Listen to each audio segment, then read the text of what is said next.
Hello, Mark Crossfield here, hitting TaylorMade SLDR 460S driver. So I use the 460, this is the S. We're just going to do a video to show you what's the difference between S and a normal SLDR, just to make it clear out there for you guys, because TaylorMade do have a lot of clubs out, they do release a lot of clubs, so let's just talk to you why S is there. Let's get stuck in.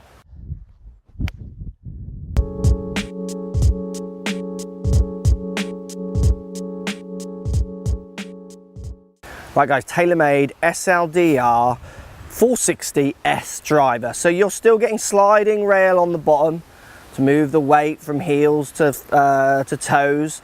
I'm getting a 460 head, same as SLDR.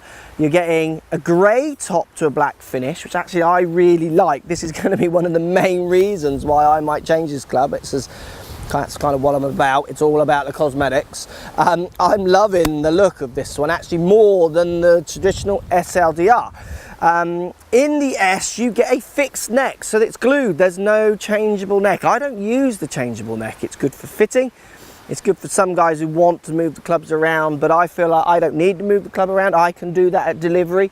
So I'm happy with the glued neck, and the glued neck for you guys means that this one comes in at a slightly lower price point, as I believe it. I don't often look at the prices of these clubs. I don't want it to affect the neutrality of the review, but I've heard this one, I think you can correct me if I'm wrong, but this one does come in cheaper. If you get a proper fitting, so go to a TaylorMade centre or wherever, go to your local pro, get a good fitting. Do you need the changeable neck? Just use that club as is. So I'm happy with the straight neck going in. I don't need the fitting. So you get a different neck, and I'm loving the grey finish. Now apart from that, this driver, for all intents and purposes, is no different to my other driver. It's half a degree different. I've got the 10-degree loft here. So let's give it a hit. We've got GC2 on the floor, we've got real balls, Titleist Pro V1s, which will show you some data at the end to show you that it might perform and does perform very similar to the one I'm using, if not the same. But putting it down by the ball sits nice and neutral, and I'm loving the grey top to the black finish. It reminds me of the Driver Mini that I've used. Yeah, really like it. Let's give it a hit. It feels the same off the face. It makes the same sound as my other one. That's a very similar looking flight to my other one. I will show you the numbers in a second. It's literally, for me, you'll be getting S because you like the colourway more. I personally don't know why you wouldn't get the S all day long. It's a little bit cheaper if that is the case, which I'm pretty sure it is.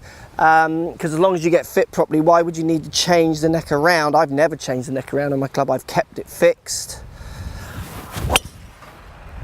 Getting to hit that one nicely. It feels exactly the same. To blindfold me, you wouldn't be able to tell the difference. It is literally cosmetics and the cheaper price, guys. So let's have a look at some numbers.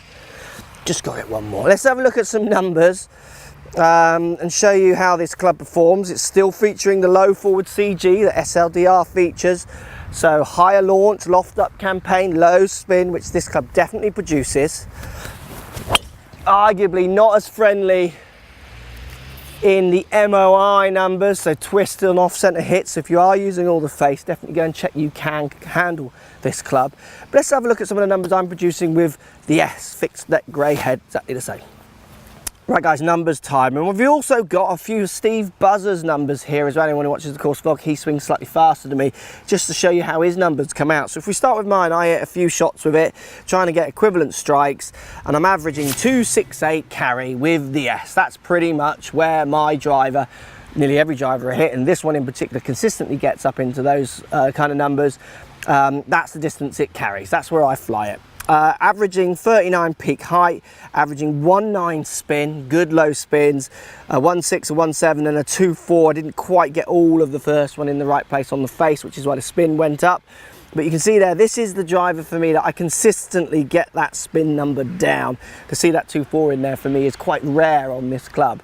And that's what I love about SLDR. I love loft up, low spin for me. I hit the middle of the face, I can make this driver perform.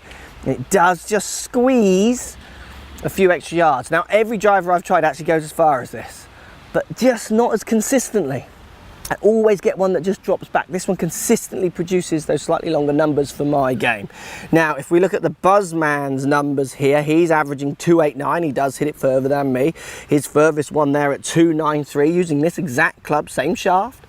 And he's averaging down at 2.2 spin, getting one down at 2,000, which for him is quite low spin numbers. He does suffer with his spin. So when you watch us play on the courses, if I get my 279 and he gets his 286, but he's spinning at 2.5, I'm spinning at 1.6. If I get a good bounce and a bit of roll out there, I'm up with him and past him, and that's when I get the old sneaky long coming in, which always winds him up. So he is also thinking of going this way because they are good low spin numbers for someone who's swinging almost a good 10 mile an hour faster than me. You can see the numbers are still staying low in spin. His spin numbers aren't as low as mine. That's going to be to do with spin loft, so angle of attack, and dynamic lofts, loft delivered at impact compared to angle of attack, how they differ. I get mine quite close, which is why I get consistently low spin numbers. Also, arguably my strike is a little bit more pinpoint than Steve's sometimes, which also can keep the strike, keep the spin numbers in a consistent spot. But you can see there, good spin numbers. It's the S, it's grey, which I love. It's a fixed neck, which you love. It's less money, you should love. It's low spin, CG forward, loft up, low spin. Just works. It works for me. Does it work for you? Go and try it. I'd love to hear. Post comments down below. Going in the bag. So if you like what's going on here, don't be afraid to subscribe to the channel. Also thumbs up the video, post comments. Love to hear what you guys got to say.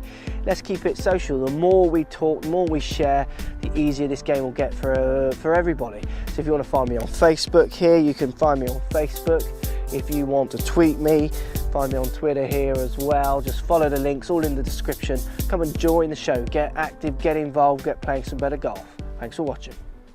Hello, Mark Crossfield here, hitting TaylorMade SLDR 460S driver. So I use the 460. This is the S. We're just going to do a video to show you what's the difference between S and a normal SLDR, just to make it clear out there for you guys, because TaylorMade do have a lot of clubs out. They do release a lot of clubs. So let's just talk to you why S is there. Let's get stuck in.